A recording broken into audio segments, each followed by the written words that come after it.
on her horse Panic. Wait a minute.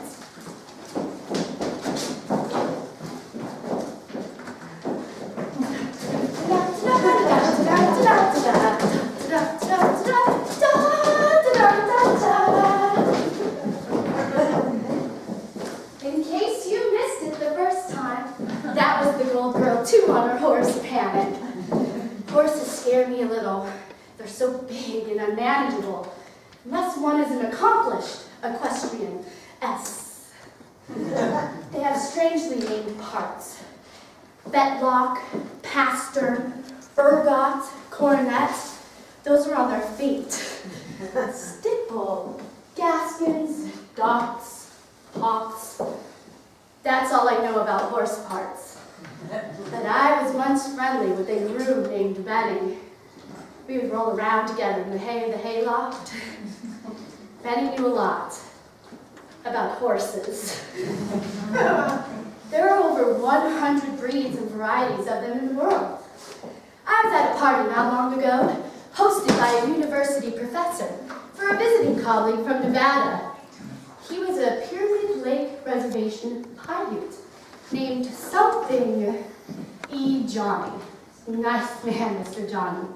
The E stood for Eagle Eye. And I noticed during the dinner when we were discussing reservation affairs that all the other guests used the term Native American. But Mr. Johnny always said Indian. So I asked him which was correct, Native American or Indian. He said he didn't know, but that he always used Indian. And I mention this because some of my favorite horses are among the Indian favorites.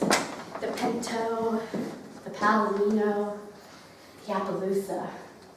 The Gold Girl's horse isn't any of these. Let's see. Pinto in Spanish means painted.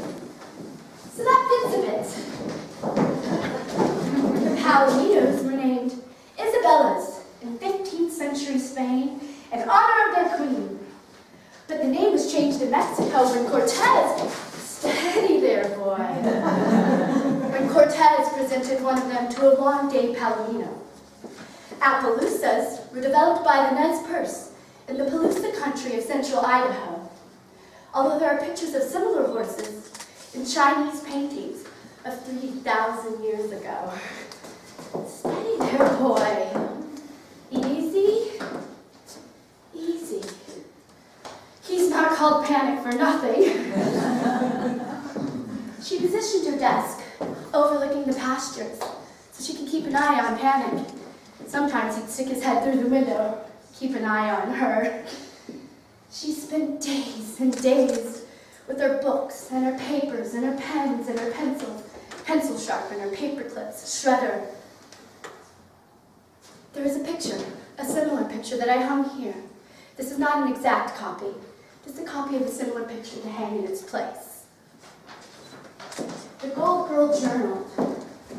For an hour and 45 minutes every morning, she sat with a pad of paper and a ballpoint pen, filling page after page with aimless musings and fleeting thoughts. Any damn thing that went through her head, she wrote it down. Often in unfinished sentences, half-formed words, the hell of punctuation. She emptied her head, the way Panic empties his bag of oats. Enthusiastically, and with direct attention. The Gold Girl knew Benny was hard up for cash. He was in trouble with the big men at the track, the big men with connections. Hey, Gold Girl, he laughed one afternoon. Can you spare a dime? She didn't have one. He grabbed her by the wrist and twisted her arm. Ow, Benny! His face was contorted and red. I gotta make a call, baby. Somebody owes me. I gotta get out of town. Okay, Benny. Okay, there must be a dime around here somewhere. They looked everywhere, in her pockets, her purses, in the desk drawers, in the frantic, scary hunt. I found one, the Gold Girl said. Benny grabbed her by the scuff of the neck, dragged her down to the phone booth on the corner, and pulled her inside with him. He was shaking. He couldn't get the dime into the slot. He dialed the number, squeezed her neck. Ow, Benny! Hello? Hello, Maxie? Is this Maxie? No, don't hang up. Wait! Oh,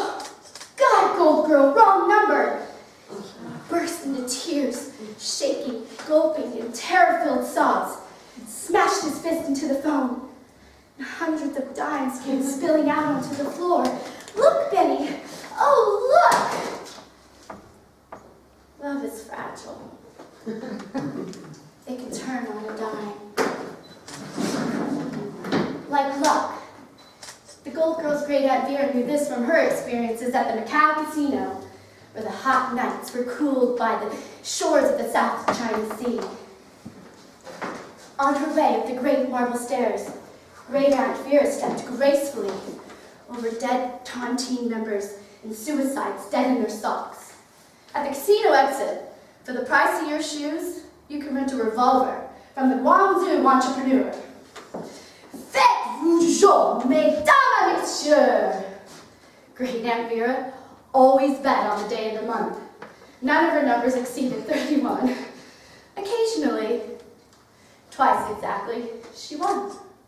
More often, she did not. She lost and lost. But on her last trip down the great marble stairs, she kept her dignity and her satin shoes, rolled the body of a dead tontine, and reached for a bag of gold, and then the body of a suicide, under whom she found a picture of a spotted horse on parchment. Yes, the very same. Easy, big boy. Easy. That's a good boy. There's a great difference between training animals and taming them. The trainer works through persuasion. The tamer works through force. I suppose one could say Benny used a bit of each on the Gold Girl. Oh, Benny, no. No, Benny. Yes, Benny. Yes. Yes. Yes. Persuasion and force.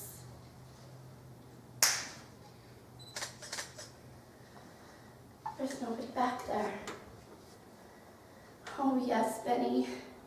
Everything was everything, and roses and oats, and the Gold Girl wrote it all down, emptied herself of it day by day, refilled herself by night. And then it was over, and it was no more. And she was alone with panic, and there was a sunset. And then the sunset was no more.